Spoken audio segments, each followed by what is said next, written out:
Today's guest is Chris Gutkes. He's the president of Island Elevator. Chris, thank you for coming on the show. You got it, my friend. Thank you for having me. Yeah, you were recommended to me as a guest, and I went and looked at your stuff on LinkedIn, and you're definitely a original. So take me back to growing up. What were some of your interests when you were growing up? Uh, all right. Let me see. Well, I was born into the elevator industry. So I'm fourth generation elevator Oh, person. Yeah, my great grandfather was. My grandfather was president of the union for about 20 years. My father had got to a point probably in the late 80s, early 90s. He started his first elevator company, didn't work out so well. And then at the time, the company, he had a partner, he split the stuff that went into the five boroughs of New York City. His partner took that. He took everything on Long Island because Long Island, in case anybody doesn't know, is a suburb of New York City. And so he was running it for his partner for a little while. And they started their first iteration of Island Elevator in 1999. I, on the other hand, went to school, flirted with doing the elevator stuff for a little bit. But the one thing I definitely didn't want to do ever when I grew up was to be an elevator man. It was just everywhere. I wanted to do something different. I was special, or whatever it is that I thought about myself at the age of 16 and 17. I was moderately okay at basketball. I was pretty okay at everything else, but I was relatively smart. I was able to understand concepts and put things together and problem solve. So that kind of uh, it it was intriguing to me. It was something that I felt like I could do more of, but I just wasn't good at school. So I went to the army. I got out in 2001. Sir, did about I did 3.5 years for ThyssenKrupp, which is a large multinational elevator company. I cut my teeth there, working under a super talented adjuster mechanic, Anthony Anderson. Then my father broke up with his partner, hired me in '05. And in '05, I started with we started as just the two of us in a windowless office in Wyandanch, New wow. York. And if you know anything about Wyandanch, New York, you know that it's not a great place to go to work. So we built the company up from there. I spent all of my time, my energy, my effort, my blood, sweat, and tears in order to become the best possible elevator technician, the best. That's all I cared about. I was obsessive about it. So And what did you do? In order to become the best, like what were you taking courses, reading? Like what sort of things were you doing? when I was going through, I was originally part of Local 1 IUEC. I went through their union training program. It was a 4-year apprenticeship. I was obsessive about learning every single course. I crushed the mechanics exam. I knew that this was going to be a profession of mine. And then I would just study because when it comes to the elevator industry, it's so broad. There's just so much as far as different levels of technology, different manufacturers, different years. At any given point, we're talking about 60, 70 years worth of elevator equipment that's currently in service right now. So even if you got out in the next 5 years, you still now have to learn what happened the last 50 years before you were born, before you were a bad thought in your father's head. So we want to make sure that we're constantly learning when we want to go ahead and be effective at what it is that we're doing, what we're engaging with on a day-to-day basis. So I I mean, was constantly reading controller manuals and electrical schematics and taking online courses and just doing whatever it is, all the little skills that needed for me to be exceptional out in the field, for me to be able to fix any piece of equipment that anybody tried to put in front of me. So I was obsessive about it.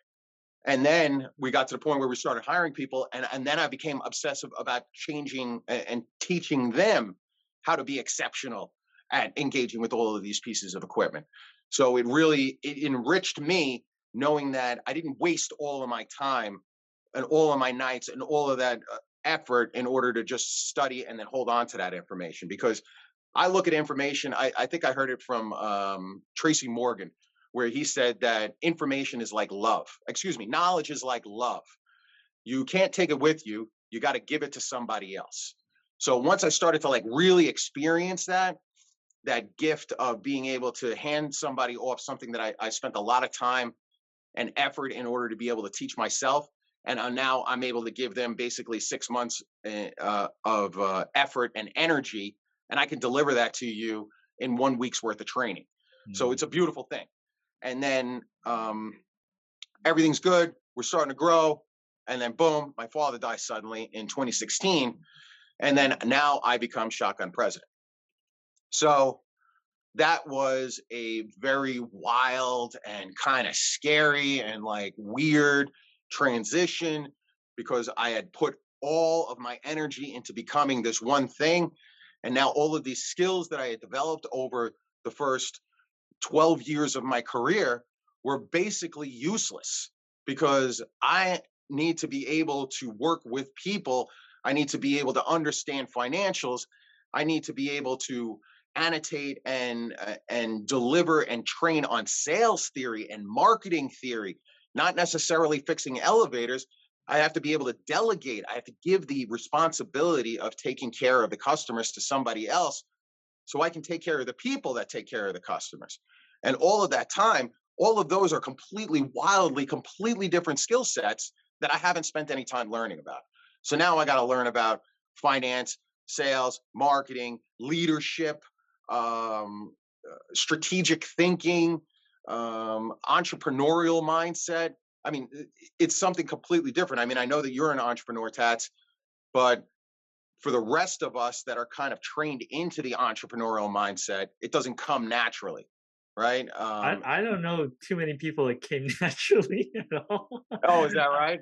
Yeah, it's like Yeah. having a baby. It seems like a really good idea up until the point that you start having the baby. Then you're like, maybe I should have thought twice about having this. I mean, everyone's situation is unique, right? So you can read all the books that you want, but it seems like most people I know have learned the hard way. Maybe it's just because it's like each situation is quite unique, and it's one thing to read something and actually do it and face the fear and all that stuff is different, right? So Yeah, yeah. Experience is a bitch of a teacher. I mean, it's unbelievable how many mistakes I have made over the course. There is no good reason why I should still be in business. There is no good reason. I mean, if my people found out how stupid I am, they would never show up to work the next day. But somehow it works, and somehow they come back, and somehow we figure out a way forward. And it's just, it energizes me to see when they have confidence in what we're doing, when sometimes I don't know if I have confidence in what we're doing. I'm making what can be by all intents a calculated bet. And that's the difference between what I understand is the entrepreneurial mindset and those that are either striving towards it or haven't fully realized that they possess it yet. Is it's not about knowing all of the answers. It's about understanding and accepting risk, to know that I'm coming here straight faced, straight laced, understanding full well that if I make wrong decisions, I could put my entire family into bankruptcy, lose my house, and just blow up everything in smoke. So that's why, excuse me, that's why there is it's really, when I see true blue entrepreneurs, I am like envious of them because they have done, they are hang gliders. They run all the way off the cliff with all the trust in God and their equipment. And I don't know that if I wasn't thrust into this position, I don't know that I would be looking for it. I don't know if I would be celebrating it so much. It's a hell of a lot of work and it's a lot of stress. well, I mean, like it or not, you were there day one when your dad started, right? So, I mean, although you didn't, you probably kept some of that stuff away from you as you were just specializing. I mean, that's entrepreneurship there. Whether you really fully understood the stress of it or not, you were there from the ground floor. Oh, I understood the stress of it because when I got over here, um, the company wasn't financially fully realized. There was weeks and weeks where I joined a company and I didn't have a paycheck. So there was things that I was automatically teaching myself in order to, because of a fear of failure. You know, that's the other thing that I've kind of gotten to the point with in my life is that a lot of my achievements were due because I was running away from my demons. Now I feel like I'm running towards my goals, and it's a lot more empowering when you feel like, okay, I don't have to worry all the time about somebody, about failing all the time. So it can be torturous on your brain, Yeah. but it also, death is a good motivator. I think there's a 21 Pilot song where death inspires me like the dog inspires the rabbit. So it's just constantly chasing me, and I feel that, need to go as fast as I possibly can. Sometimes I don't even know why I'm running. I mean, at what point you said so you're running towards goals now versus running away from stuff. At what point did that switch flip? Do you remember when that sort of changed for you?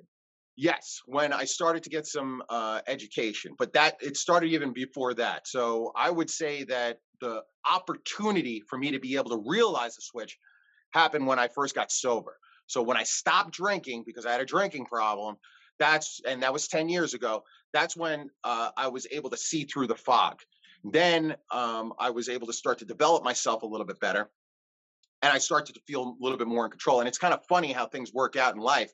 At least for my life, it's like one step forward, one step back. Mhm. So I'm feeling more confident about myself, and I'm going out there. Then my father dies.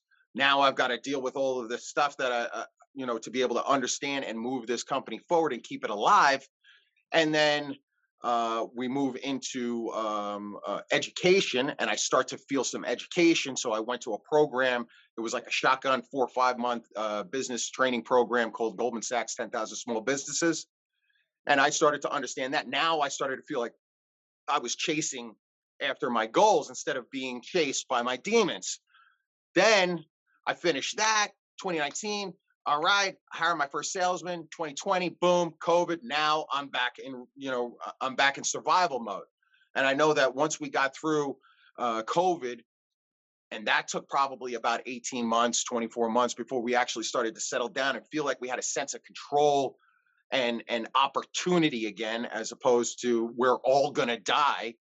So I was that now I'm starting to feel it one more time where I feel like a little bit more confident. And I've made some really risky decisions over the last 2 years, and they've started to manifest themselves in a very positive way Mhm. for our people and for our stability going forward. Yeah. So Tell me I'm about very those risky things that are paying off now. couple of the risky things I would say.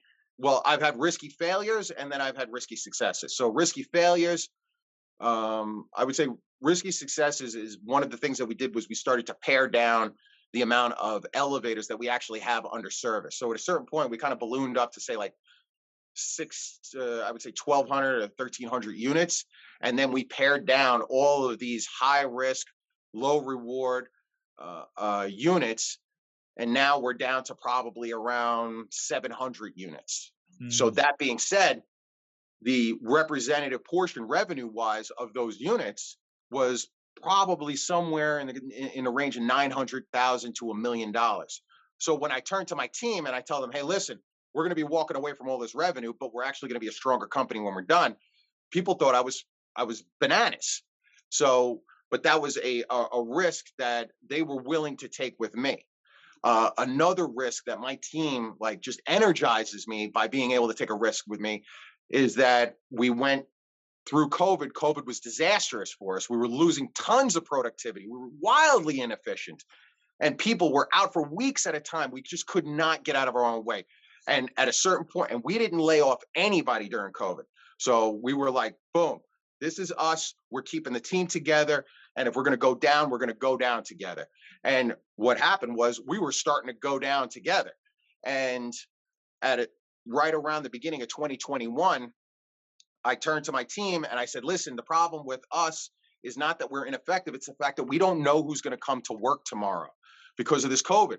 The only way that I see that Island Elevator is going to be able to survive this is if we all get the vaccine. So we're going to be mandating the vaccine. And I told everybody, we had a large Zoom meeting. I said, I understand that this may be offensive to some people. If you don't want to, I want to let you know that I support you 110% and I will help you find a job at another elevator company. You guys are wildly qualified. But here at Island Elevator, this is what we need to do in order to be successful. And to a man, 100% of the company came with me. I thought for sure I was going to lose at least 10% and almost all of my top people, but they trusted me, as risky and as crazy as that was. And that was a step forward where we were able to actually start to build momentum again in that spring of 2021, summer of 2021. So those were some of the risks that panned out in our favor. Some of the risks that panned out against us is when I tried to hire a couple of high value people that were they were very expensive, and I thought that they were going to be game changers, and I spent a ton of money on them, and it ended up not working in our favor. So what we ended up losing a lot of money, and we ended up losing a little bit of steam during that entire process. So that was a tough one. Another thing that I did was I hired the wrong person to be a CFO for us. He was a fractional CFO, and he comes in and he's like, "I'm going to solve all your problems." Let me tell you something. And I'm an idiot at the time. I had no idea. I thought for sure the guy was definitely going to solve our problems. Came in, solved for every 2 problems he solved, there was 10 problems he caused. So and that took us a long time to recover from. So there was uh, bad decisions. What I try to tell everybody when they come to Island Elevator is that I can't let you be afraid. We like to pride ourselves on, failing forward. We like to pride ourselves on, take a chance. It's good. So I kind of pass on a little bit of that entrepreneurialism to them because I want people to feel comfortable to fail. And I tell them that the only difference between you failing and me failing is that when I fail, it costs the company a lot more money. Yeah. So, one of the things I noticed in your social media was you use a lot of memes and humor. Tell me about that. Well, I've always felt like I was, a funny guy. Maybe I've got a quirky sense of humor. I look at things a little bit differently. Maybe, who knows? I mean, I'm not unique. I'm not a freaking snowflake.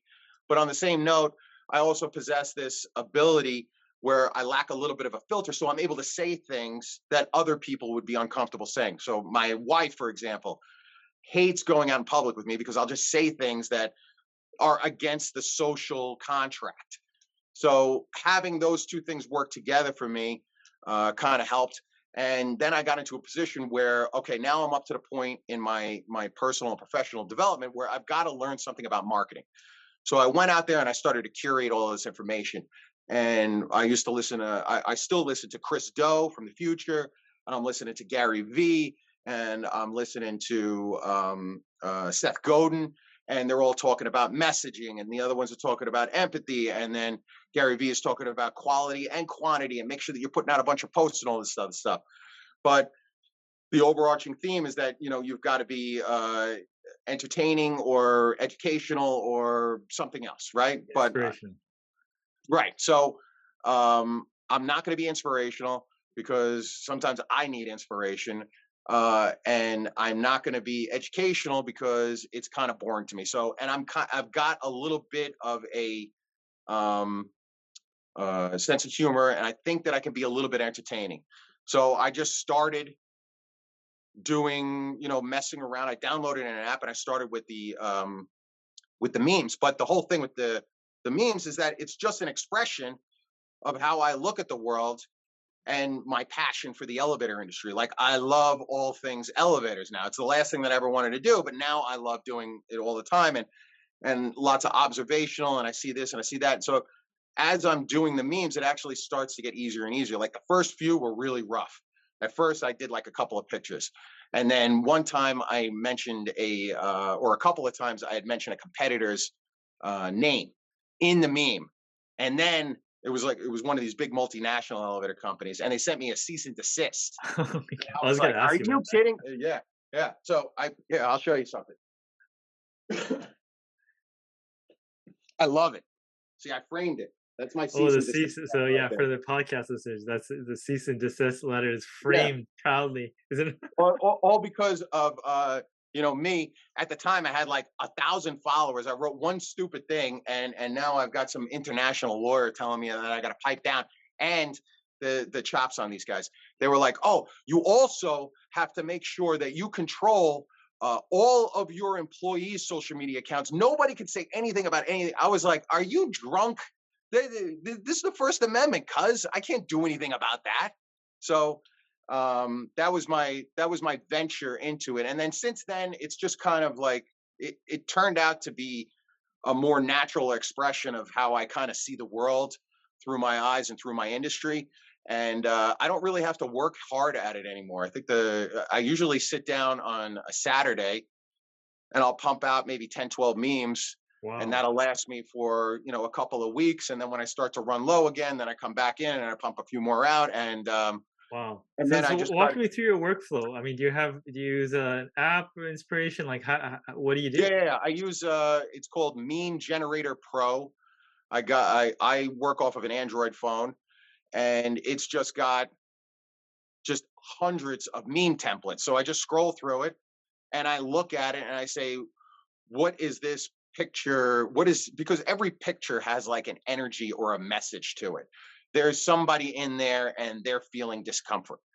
There's these two different characters and they're at odds with each other, and then they work together in the end, right? So we all have experiences like that in our life, and then all I do is just try to label it onto the meme, make sure that the font stands out, and then push it out into the world.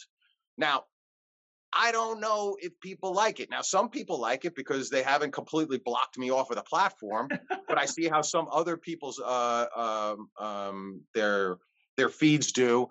I like Ed Rivera. Ed Rivera, who's another elevator guy out on LinkedIn, and he's a guy that was doing it before me, and he helped me out when I was first starting out. But this guy, people love Ed Rivera with absolute absolute justification. The guy is just a really magnetic energy and personality. But this guy could blow his nose and he would get 10,000 likes. He's just that beloved by people. And again, it's absolutely with full justification. I love the guy myself. I put my stuff out in the world and I'm like, I don't know if people even like this stuff. Well, do you get But any inquiries or business? Do you think? no, no, I don't get any business. That's the whole thing, is that I thought I was going to get like a bunch of business from it. But what happens is that I'm so passionate about the elevator industry. What happens is that I end up connecting to other elevator industry professionals. So Mm, I get a lot of feedback from within my own industry. What I have found, and I thought I was going into this thing in order to be able to get customers. What I have found is that people actually, there are a small subsection of people that gravitate to my message, and it's a real message. I'm just putting it out into the world. This is what I think. This is how I speak on a regular basis.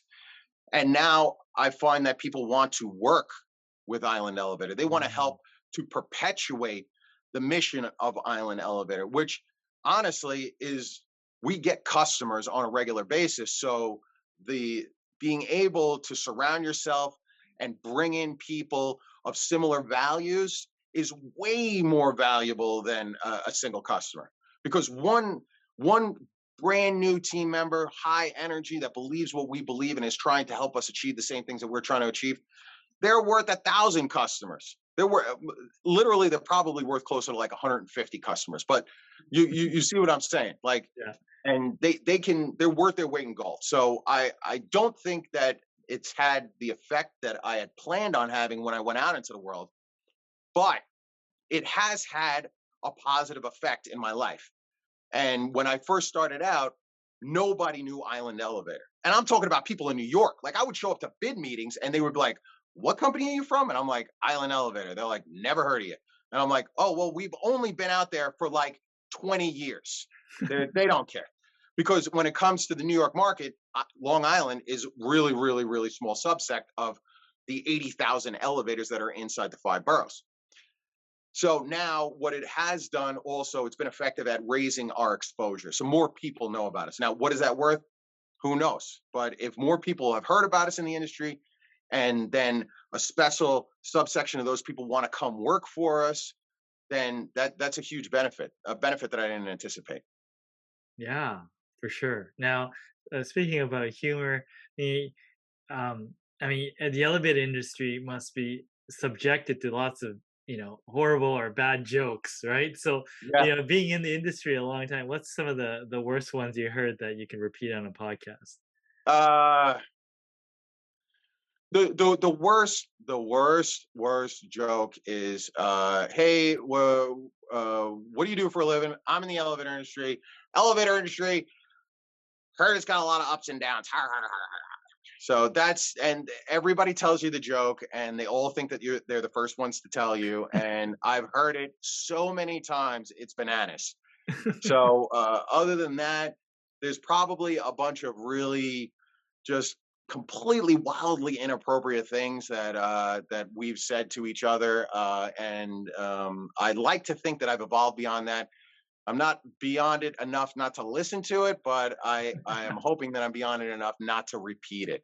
There At you least go. that's what would make my uncle get so sad. John, I know you're listening right now. I'm trying not to curse. All right. There you go. Um, with your company, what do you see the future? What are you looking towards? um, the future for us, when we're talking about like metrics, we see ourselves as the most dominant elevator company ever to service Long Island exclusively, meaning we don't go into the city at all. And we're aiming towards 2,000 units. 2,000 units is like a marker in the elevator industry where if you can hit that, that means that you've built a self sustaining organization that is committed to the customer experience. 2,000 units doesn't happen by accident. So we have a purpose. Our purpose is to build something where we're providing opportunities to other people, and we are finding out new things about ourselves, and we're delivering a service that people won't be able to compare to anybody else because it's just that good. So that's where we're not there yet, but we're getting there on a smaller scale. And as we continue to grow, I think that we're going to continue to get there. But we need to have like that big moonshot. Otherwise, why even wake up in the morning? Absolutely. Is there anything that I did not ask you, but you wanted to share before we close this off? Um, you didn't. I don't know. You're the question man. So you ask the questions, and what's the weirdest question that you've ever asked somebody? I don't know if I go in asking a weird question, but your comment on meme recruiting is a new one for me because I've listened to a lot of books and had a lot of guests, but I've never heard of meme recruiting, so that's a new one for me. It's not necessarily meme recruiting. Meme is just my expression going out to the world. It just happened to Of work course, that I'm way. shortening it for marketing marketing But sake. what's more important is the fact that as I'm starting to understand what marketing is, right? So it's easy to assume it, but then when you're in it and then you start to learn from experts, then you start to be able to define it a little bit better. And I believe that it was, I forget if it was Seth Godin or Chris Doe, where they were saying that you can do marketing like it's fishing, where you're going out there and you're throwing out a net and you're trying to bring as much in until you figure out which fish you can keep, right? Or you can be the light on the hill, right? And then have people gravitate to you. So I think that what happened accidentally, because my intention was to go out fishing, but what I've ended up realizing is that I'm more effective if I just stand on the hill, shoot my light out, and let people come to me because they relate to something that I'm saying. So that's kind of how I feel like the meme thing, all of the other dumb stuff that I do. I get people asking me like questions on marketing, and I don't know how to tell them this, but I have no idea what I'm doing. I just make it up. I come to work, I make it up, I put it out in the world. Some people like it, some people don't like it, and then I just keep going with it. Negative commentary doesn't really bother me. So that's why I'm able to just keep doing whatever it is that I feel like doing when I feel like it's the right thing to do. Okay, well, it's certainly working. So wonderful. Thanks for sharing, Chris. You got it, my friend.